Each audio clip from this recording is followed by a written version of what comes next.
Right Satish, చూసాం మనం తెలంగాణ భవన్ లో హరీష్ రావు ఛార్జ్ షీట్ అంటే గత ఏడాది వైఫల్యాల్ని చేశారు. ఇప్పుడు మనతో పాటు ఇదే ఛార్జ్ షీట్ పై అదేవిధంగా ప్రతిపక్షాల ఆరోపణలపై మాట్లాడేందుకు రాష్ట్ర మంత్రి రవాణా శాఖ మంత్రి పొన్నం ప్రభాకర్ మనకు లైవ్ లో అందుబాటులో ఉన్నారు. పొన్నం ప్రభాకర్ గారితో మాట్లాడదాం. పొన్నం ప్రభాకర్ గారు, ముందుగా మీకు కంగ్రాచులేషన్స్. ఏడాది పాలన దిగ్విజయంగా పూర్తి చేసుకున్నారు, చాలా అమలు చేశారు, ఇంకా అమలు చేయాల్సినవి చాలా ఉన్నాయి. మీ పాలన కూడా ఏడాదే పూర్తయింది, ఇంకా 4 ఏళ్ల పాలన మిగిలే ఉంది. ఎలా ఫీల్ అవుతున్నారు ఏడాది పాలనపై? ఇప్పుడు అందరికీ ధన్యవాదాలు. ముందుగా గత సంవత్సరం నియంతృత్వానికి వ్యతిరేకంగా ఒక ప్రజాస్వామిక పరిపాలన తేవాలనే ఆలోచనతో కాంగ్రెస్ పార్టీని గెలిపించినారు. సంవత్సర కాలంగా మీరు చూస్తూ ఉన్నారు. కొంత సరే ప్రతిపక్షాలు వాళ్ళు ఛార్జ్ షీట్ ఇవ్వచ్చు, వాళ్ళు ఏదన్నా ఆలోచన చేయొచ్చు, ఏమైనా మాట్లాడచ్చు.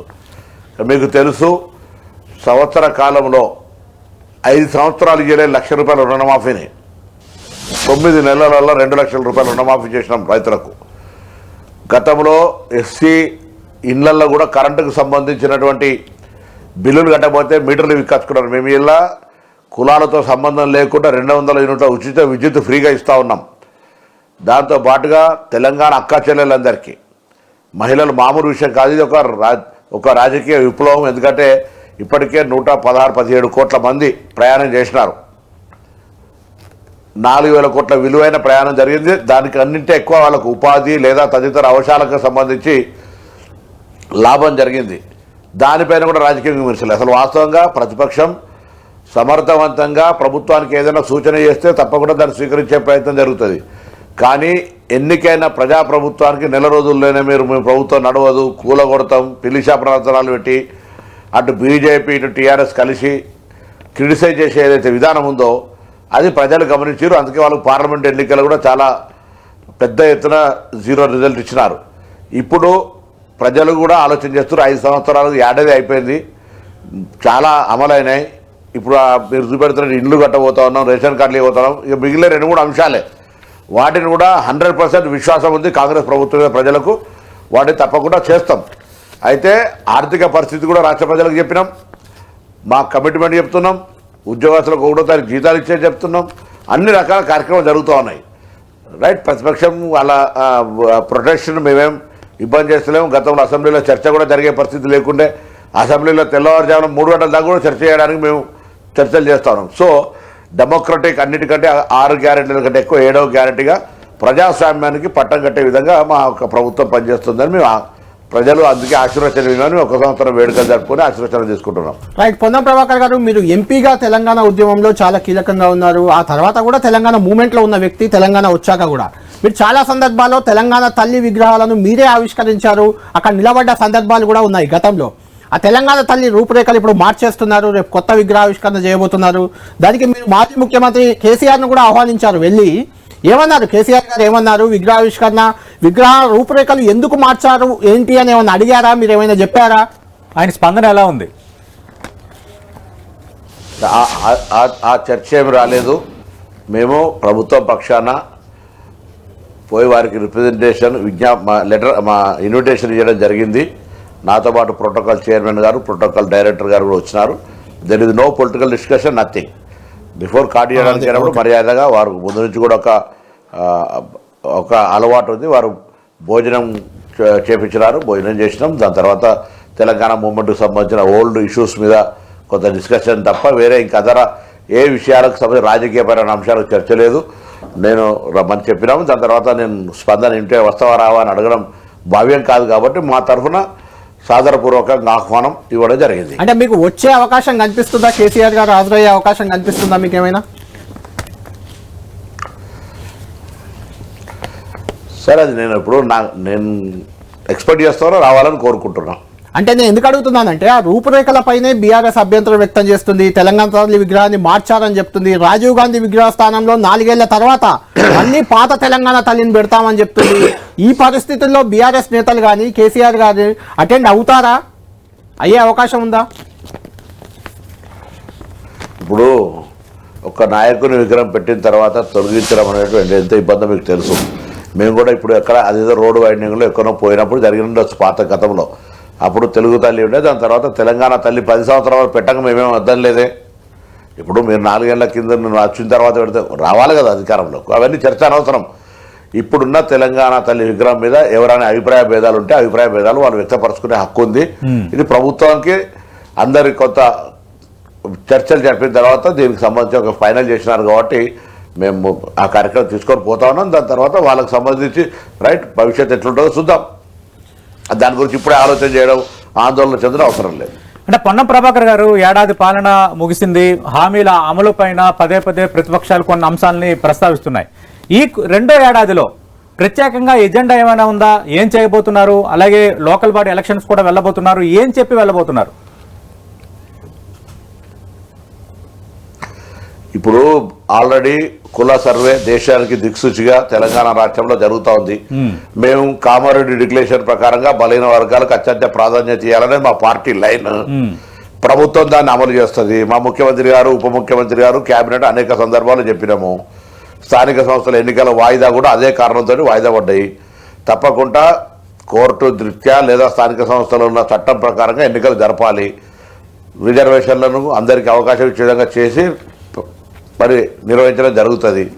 సో ఈ పరిస్థితులలో తెలంగాణకు సంబంధించి ఇంకా ఉన్నటువంటి 2-3 హామీలు ఏవైతున్నాయో వాటన్నిటిని కూడా అమలు చేయడం మా బాధ్యత. ఇప్పుడు హామీలు లేనటువంటి మెస్ ఛార్జీలు లేదా ఇతర ఇంటిగ్రేటెడ్ స్కూల్స్ ఇవన్నీ కూడా చేస్తూ ఉన్నాం కదా. సో ఎడ్యుకేషన్ మేము టాప్ ప్రయారిటీ తీసుకున్నాము. 28,000 స్కూల్స్ను 1,100 కోట్లు పెట్టి పార్లమెంట్ ఎలక్షన్ కోడ్ ఉన్నప్పుడు అంతా కూడా దాన్ని డెవలప్ చేసినాం. మౌలిక సదుపాయాలు కల్పించేసినాం. అదేవిధంగా టీచర్ రిక్రూట్మెంట్ చేసినాం. వాళ్ళకు కింద పడేటువంటి అనేకమైన అసహనాన్ని తొలగించి ప్రమోషన్లు ఇచ్చినాం, గురుకులాలకు ఇచ్చినాం, దాని తర్వాత మోడల్ స్కూల్స్కి ఇచ్చినాం. ఇట్లా అనేక రకరకాలుగా కార్యక్రమాలు చేస్తూ పోతా ఉన్నాం. తప్పకుండా ఎక్కడైనా ఏదైనా ఇష్యూ ఉంటే దాని గౌరవ ప్రతిపక్షాల్లో ఉన్నటువంటి నాయకత్వం, ఎందుకంటే ఇక్కడ బీజేపీ బీఆర్ఎస్ వేరు అనుకుంటలేము మేము. వాళ్ళు తానా అంటే వీళ్ళు తందానా అంటారు, వీళ్ళు తందానా అంటే వాళ్ళు తానా అంటారు. సో కాబట్టి వాళ్ళు ఏం కలిసి చెప్పినా లేదా స్క్రిప్ట్ ఎవరు రాసుకొని ఎవరికి ఇచ్చుకున్నా మాకే అభ్యంతరం లేదు. మేము తప్పకుండా మా యొక్క ప్రయత్నాన్ని మేము కొనసాగిస్తాం. అంటే ఏడాది పాలనలో హైదరాబాద్ బ్రాండ్ ఇమేజ్ దెబ్బతింది, రియాలిటీ రంగం కుదేలైపోయింది, లా అండ్ ఆర్డర్ దెబ్బతింది. ఇవి ప్రధానంగా విపక్షాల్లో లేవనెత్తున్న అంశాలు. పొన్నం ప్రభాకర్ గారు, ఇప్పుడు మీకు తెలుసు ఇప్పుడు రాష్ట్రం కాదు దేశం మొత్తం మీద కొంత ఇబ్బందికరమైనటువంటి పరిస్థితి ఉన్నది. ఏది రియల్ ఎస్టేట్కి సంబంధించి దాని ప్రభావం హైదరాబాద్ మీద కూడా ఉంది. తప్పకుండా ఈ బిజినెస్ అనేటువంటిది some times it will be up down ఉంటాయి. సో మేము తప్పకుండా దీనికి సంబంధించిన ఏ విధంగా దీన్ని మళ్ళీ ఒక భూమి క్రియేట్ కావాలనేది దానికి సంబంధించినటువంటి బిల్డర్స్ తదితర వాళ్ళందరూ అందులో భాగస్వాములైన స్టేక్ హోల్డర్స్ తోటి సమావేశాలు అవుతా ఉన్నాం. ఇప్పటికే మా రెవెన్యూ మినిస్టర్ గారు లేకపోతే ఇతర మంత్రివర్గ సభ్యులు, నేను హైదరాబాద్ ఇన్ఛార్జిగా, శ్రీధర్ బాబు గారు రంగారెడ్డి ఇన్ఛార్జిగా, we are concerned on that subject. So కొంత మేము ఎక్స్పెక్ట్ చేసిన దానికంటే తక్కువ మాట వాస్తవం. మిగతా ఇది దేశం మొత్తం మీద సర్వే చేస్తే అంతరా కూడా ఉంది, దాంతకంటే తక్కువ మనకు ఏం లేం. సో ఇంకా హైదరాబాద్ బ్రాండ్ ఇమేజ్ సంబంధించి క్రైమ్కి సంబంధించి గతం కంటే చాలా తక్కువ ఉంది. నేను చెప్పినాం అనేక సందర్భాల్లో శాసనసభలో జరిగిన సంఘటనలు అనేక చెప్పినాం. ఇది హైదరాబాద్ను అస్థిరపరచాలనే కుట్ర ఏమైనా ఉందా, ఎందుకు ఈ విధంగా దీన్ని హైదరాబాద్ అంటే కొంత బ్రాండ్ ఇమేజ్ దెబ్బతలిగే విధంగా వ్యవహరిస్తున్నారు అనేటువంటి సందర్భాలు కూడా అనేక సార్లు చెప్పినాం. సో మరొకసారి మేము హైదరాబాద్ బ్రాండ్ ఇమేజ్ కాపాడడానికి సంబంధించిన ఇష్యూ లోపల పోలీసులు ఫ్రెండ్లీ పోలీస్ అయినా కఠినంగా వ్యవహారం చేయాలని చెప్తా ఉన్నాం.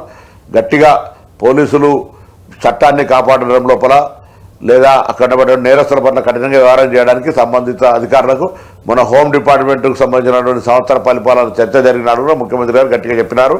ప్రభుత్వం ఆ విషయంలో చాలా కఠినంగా ఉంటుంది. పొన్నం ప్రభాకర్ గారు, మీరు హైదరాబాద్ ఇన్ఛార్జ్ మంత్రిగా కూడా ఉన్నారు. ముఖ్యంగా ఒక 3 అంశాలు ఈ మధ్య ఏడాది కాలంలో ప్రభుత్వాన్ని కొంచెం ఇబ్బంది పెట్టాయి. అవి మంచి ఉద్దేశంతో మీరు చేపట్టినా అవి కొంత రివర్స్ అయినట్టు కనిపిస్తుంది.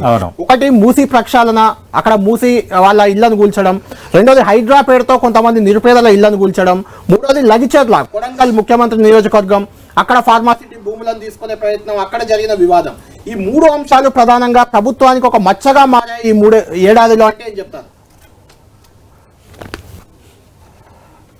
ఇప్పుడు మీకు హైదరాబాద్ సంబంధించిన మూసీ విషయంలో నేను మరొకసారి కూడా చెప్తాను. హైదరాబాద్ ఇన్ఛార్జ్ మంత్రిగా మేము ఒక్క ఇల్లు కూలగొట్టలే.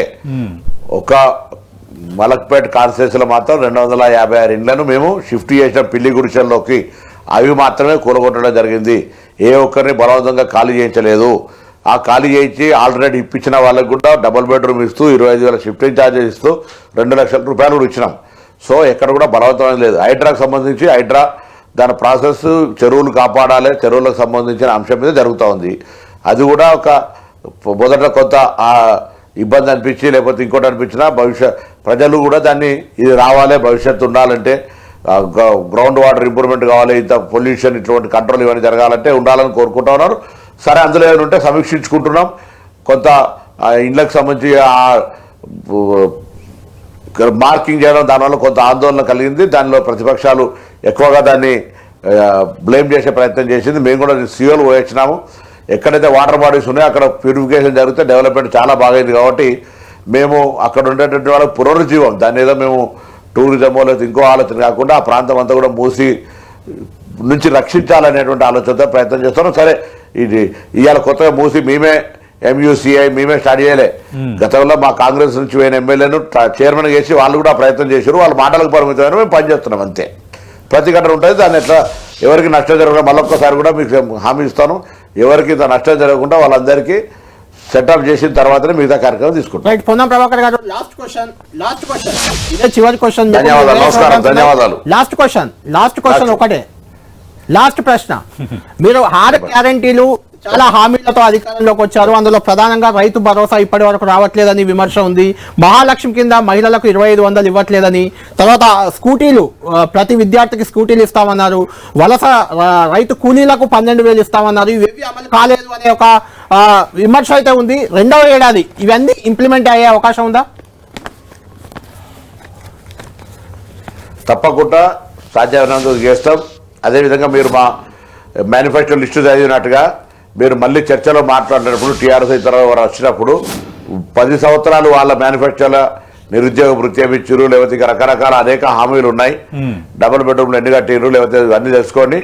దాంతో పాటుగా భారతీయ జనతా పార్టీ 2 కోట్ల ఉద్యోగాలకు సంబంధించిన తదితర అంశాల మీద కూడా చర్చ చేయాలని కోరుతా ఉన్నా. మేము ఆ విషయం మీద గతంలోనే బండి కిషన్ రెడ్డి గారితో సికింద్రాబాద్ టవర్ సర్కిల్ లో చర్చకు సిద్ధమని చెప్పినాం. సో 11 సంవత్సరాల్లో భారతీయ జనతా పార్టీ తెలంగాణ కోసం ఏం చేసింది, 11 నెలల కాంగ్రెస్ పార్టీ తెలంగాణ కోసం ప్రభుత్వం ఏం చేసిందో చర్చకు సిద్ధం. వట్టిగానే బట్టగాల్సి మీద వారేసి వాళ్ళు ఏ ఒక్క రూపాయి ఇయ్యక, బడ్జెట్లో పైసలు పెట్టక, వరదల ప్రతిపాదనలు ఆమోదించక, ఊరికనే వచ్చి వేలెత్తి చూపెట్టి 6 హామీలు 66 వాగ్దానాలు అంటే 66 హామీలు 660 వాగ్దానాలు చేసిన టీఆర్ఎస్ పార్టీ జవాబు చెప్పాలి, బీజేపీ జవాబు చెప్పాలి.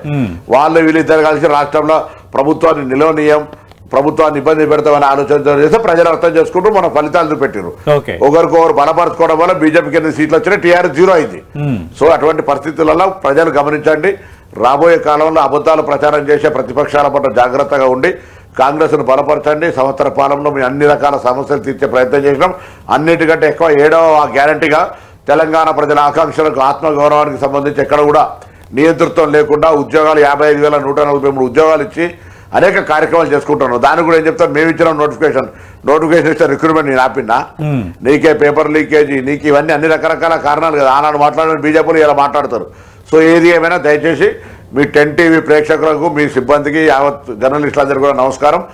అందరికీ ఈ సంవత్సర పాలన సందర్భంగా ఆశీర్వచమని కోరుతూ హృదయపూర్వకంగా నమస్కారం చెప్తూ సెలవు తీసుకుంటున్నాను. థ్యాంక్ యూ పొన్నం ప్రభాకర్ గారు. ఖచ్చితంగా బీఆర్ఎస్ బీజేపీ నేతలు కూడా మాకు జైన్ అవుతారు కాంక్రీట్లో. వాళ్ళని ఖచ్చితంగా క్వశ్చన్ చేస్తాం. వాళ్ళు గత 10 ఏళ్లలో ఏం చేశారు, బీజేపీ కూడా కేంద్రంలో 10 ఏళ్లుగా అధికారంలో ఉంది, తెలంగాణకు ఏమి ఇచ్చింది, ఆ నేతలను కూడా ఖచ్చితంగా మిమ్మల్ని అడిగినట్టే వాళ్ళని కూడా మంత్రి అదే అడుగుదాం వాళ్ళని కూడా మనం. ఖచ్చితంగా బీజేపీ అలాగే బీఆర్ఎస్ నేతలను కూడా అడుగుతాం. ఛార్జ్